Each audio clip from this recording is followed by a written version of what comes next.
உயர் போலீஸ் அதிகாரிகள் பெண் போலீசார் குறித்து அவதூறான கருத்துக்களை தெரிவித்ததாக சிறையில் உள்ள சவுக்கு சங்கர் மீதான குண்டாஸ் வழக்கு விசாரணை கோவை 4வது குற்றவியல் நீதிமன்றத்தில் நடைபெற்று வந்த நிலையில் சவுக்கு சங்கர் தரப்பில் ஜாமீன் கேட்டு மனு தாக்கல் செய்யப்பட்டிருந்தது. இந்த மனு நேற்று விசாரணைக்கு வந்தது. மனுவை விசாரித்த நீதிபதி சரவணபாபு சவுக்கு சங்கருக்கு நிபந்தனைகளுடன் ஜாமீன் வழங்கி உத்தரவிட்டார்.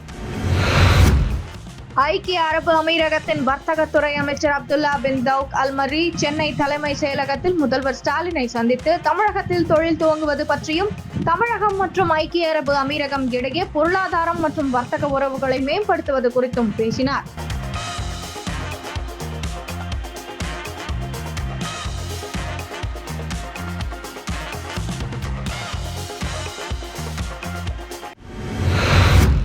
விமான நிலையம் அமைப்பதற்காக பரந்தூர் மற்றும் அதை சுற்றியுள்ள 20 கிராமங்களில் 5321 ஏக்கர் நிலம் தேவை. தற்போது வருவாய்த்துறை வாயிலாக நிலம் எடுப்பு பணி முழுவீச்சில் நடக்கிறது. விமான நிலைய திட்டத்திற்கு மத்திய அரசு அனுமதி அளித்துள்ளது. பரந்தூர் விமான நிலைய திட்டம் 4 கட்டங்களாக செயல்படுத்தப்பட உள்ளது. மொத்த திட்ட செலவு 29,150 கோடி ரூபாய். அதன்படி முதல் கட்ட கட்டுமான பணிகளை 2026 ஜனவரியில் துவக்கி 2028 டிசம்பரில் முடிக்க உத்தேசிக்கப்பட்டுள்ளது. சுதந்திர தினத்தன்று கோட்டையில் முதல்வர் ஸ்டாலின் கொடியேற்ற உள்ளார். அதற்கு பின் ஆகஸ்ட் 22ஆம் தேதி அவர் வெளிநாட்டு முதலீடுகளை ஈர்ப்பதற்காக அமெரிக்கா செல்ல உள்ளதாகவும் அதற்கு மத்திய அரசிடம் அனுமதி கோரியுள்ளதாகவும் தகவல்கள் வெளியானது. இந்நிலையில் 15 நாட்கள் வெளிநாடு சென்று வர மத்திய அரசு அனுமதி வழங்கியுள்ளது. அவர் வெளிநாடு செல்வதற்கு முன் தமிழக அமைச்சரவையில் மாற்றம் இருக்கலாம் என்றும் உதயநிதி துணை முதல்வராக நியமிக்கப்படலாம் என்றும் கூறப்படுகிறது.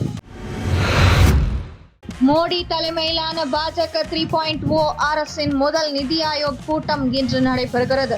இதில் அடுத்த 5 ஆண்டுகளில் நாட்டில் மேற்கொள்ள வேண்டிய திட்டங்கள் குறித்து ஆலோசிக்கப்படும். அதேவேளை நாடு சுதந்திரம் பெற்று 100 ஆண்டுகள் நிறைவடையும் 2047ஆம் ஆண்டுக்குள் இந்தியாவை 30 டிரில்லியன் அமெரிக்க டாலர்கள் என்ற பொருளாதாரம் கொண்ட நாடாக உருவாக்குவது குறித்தும் இந்த கூட்டத்தில் ஆலோசிக்கப்படும் என தகவல் வெளியாகியுள்ளது.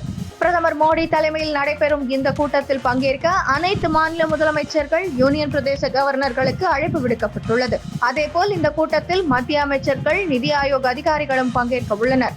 ஆனால் மத்திய பட்ஜெட்டில் பாரபட்சம் காட்டப்பட்டுள்ளதாக கூறி திமுக உட்பட கேரளா, கர்நாடகா, பஞ்சாப், இமாச்சல பிரதேசம் என எதிர்க்கட்சிகள் ஆளும் மாநில முதலமைச்சர்கள் இந்த கூட்டத்தை புறக்கணித்துள்ளனர்.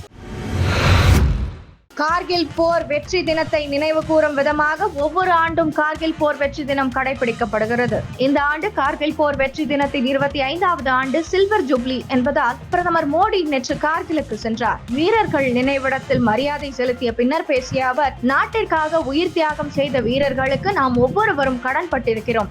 இந்தியா மீதான பாகிஸ்தானின் தாக்குதல்கள் இன்றும் தொடர்கிறது. கடந்த கால தவறுகளில் இருந்து பாகிஸ்தான் இன்னும் பாடம் கற்கவில்லை. பயங்கரவாதத்தை தூண்டிவிடுவதுடன் பயங்கரவாதிகளை பின்னால் இருந்து இயக்கி வருகிறது. அவர்களால் இந்தியாவை ஒருபோதும் வீழ்த்த முடியாது. எந்த ஒரு பயங்கரவாத சவால்களும் முறியடிக்கப்படும். பயங்கரவாதிகளின் சதி நிறைவேற அனுமதிக்க மாட்டோம். பயங்கரவாதத்தை தூண்டிவிடுபவர்களின் திட்டம் ஒருபோதும் நிறைவேறாது. அதனை இரும்பு கரம் கொண்டு அடக்குவோம். பயங்கரவாதத்தின் ஒவ்வொரு முயற்சியையும் இந்தியா வீழ்த்தி வெற்றி கண்டுள்ளது. எதிரிகளுக்கு உரிய பதிலடி கொடுப்போம். தீய நோக்கத்துடன் இந்தியாவை அணுகினால் அடக்கி ஒடுக்கப்படுவர். நமது ராணுவ வீரர்கள் முழு பலத்துடன் பயங்கரவாதத்தை நசுக்குவார்கள் என்று பாகிஸ்தானிற்கு எச்சரிக்கை விடும் நோக்கில் பேசியுள்ளார். நீட் நுழைவுத் தேர்வின் போது வினாத்தாள் கசிவில் ஈடுபட்ட கும்பல் எப்படி செயல்பட்டது என்பது குறித்த புதிய தகவல்களை சிபிஐ வெளியிட்டுள்ளது.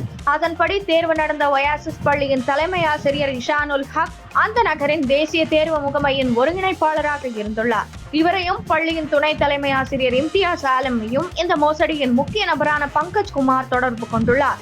இவர்கள் மூவரும் இணைந்து தேர்வு நடந்த மே 5ஆம் தேதி காலையில் பாதுகாப்பு பெட்டியில் இருந்து வினாத்தாளை எடுத்து படம் பிடித்துள்ளனர். இதற்கிடையே பீகாரின் சில பிரபலமான மருத்துவக் கல்லூரியில் படிக்கும் மாணவர்கள் சிலரை ஹசாரிபாகில் ஒரு இடத்தில் தங்க வைத்திருக்கின்றனர். வினாத்தாள்களுக்கு அந்த மாணவர்கள் விடைகள் அளித்துள்ளனர். தன் நாட்கள் வாயிலாக பணம் கொடுத்த நுழைவுத் தேர்வு எழுதும் மாணவர்களுக்கு அவை பகிரப்பட்டுள்ளன. இந்த மோசடியில் ஈடுபட்டுள்ள பங்கஜ் குமார், தேர்வு நடந்த பள்ளியின் தலைமை ஆசிரியர் உள்ளிட்டோர் மற்றும் வினாக்களுக்கு விடை எழுதி கொடுத்த மாணவர்கள், அவற்றை விலைக்கு வாங்கிய மாணவர்கள் என 36க்கும் மேற்பட்டோர் இதுவரை கைது செய்யப்பட்டுள்ளதாக தெரிவித்துள்ளனர். அமெரிக்க அதிபர் தேர்தலில் ஜனநாயக கட்சியின் அதிபர் வேட்பாளர் கமலா ஹாரிஸுக்கு தனது ஆதரவை அளிப்பதாக அமெரிக்க முன்னாள் அதிபர் பாரக் ஒபாமா மற்றும் அவரது மனைவி மிஷல் ஒபாமா அறிவித்துள்ளனர். இதுகுறித்து ஒபாமா வெளியிட்டுள்ள அறிக்கையில், இந்த வாரம் நானும் மிஷலும் எங்களது நண்பர் கமலா ஹாரிஸை தொடர்பு கொண்டு பேசினோம். அமெரிக்காவின் மிக சிறந்த அதிபராக அவர் இருப்பார். எங்களின் முழு ஆதரவை அவருக்கு வழங்குகிறோம். ஜனநாயக கட்சி சார்பில் போட்டியிட்டு அவர் வெற்றி பெறுவார். நவம்பர் மாதம் நடக்கும் தேர்தலில் அவர் வெற்றி பெறுவதை உறுதி செய்ய எங்களால் முடிந்ததை செய்வோம். நீங்களும் இணைவீர்கள் என்ற நம்பிக்கை உள்ளது என்று தெரிவித்துள்ளார்.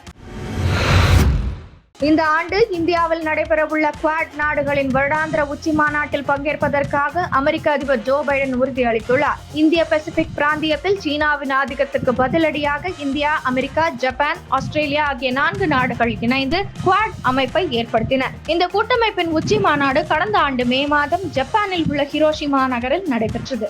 இந்த நிலையில் இந்த ஆண்டு நரேந்திர மோடி தலைமையில் இந்தியாவில் நடைபெறவுள்ள குவாட் நாடுகளின் வருடாந்திர உச்சி மாநாட்டில் பங்கேற்பதற்காக அமெரிக்க அதிபர் ஜோ பைடன் உறுதியளித்துள்ளதாக வெள்ளை மாளிகை தெரிவித்துள்ளது.